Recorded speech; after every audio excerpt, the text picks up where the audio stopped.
Today I'm going to show you how to do a wrap and turn to create the short row lace sections in this shawl.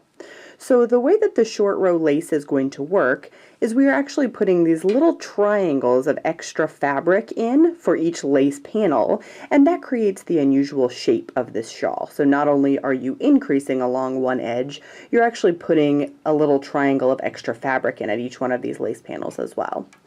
So the way that we actually accomplish this little bit of extra fabric is with something called a wrap and turn. So a short row just means that instead of going all the way to the end of our row, so instead of knitting all the way across to the very end of the row like you normally would, you are going to stop short. That's why it's called a short row. But if we were to just turn around right now, so we've been knitting across, we've just gotten to the point in the pattern where it tells us to do a wrap and turn. We're not all the way at the end. If we were to just turn our work around at this point and start working back the other direction, we would create a kind of a messy looking hole right on the edge. To avoid getting that hole, we do what's called a wrap and turn. And it is a very straightforward thing to do. You are going to work until the pattern tells you to do one. So at this particular point in the pattern, it told me to purl 21 stitches. So I purled my 21 stitches. And then to do a wrap and turn. This is abbreviated W and T. And so to do a wrap and turn, we are going to take everything stays in the position that it's in. So we were purling, our yarn was in the front because we were doing our purl stitches.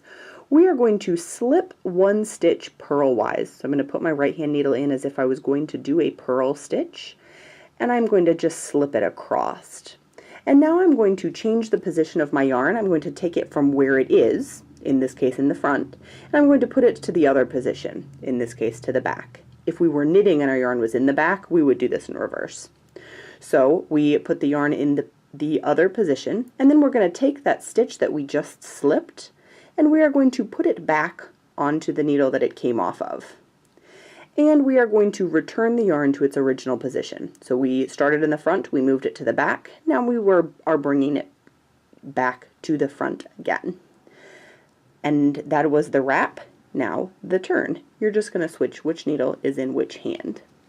What we've accomplished with this is we have wrapped the first stitch that we did not work when we turned around and went back the other way. We've just wrapped our working yarn all the way around that stitch.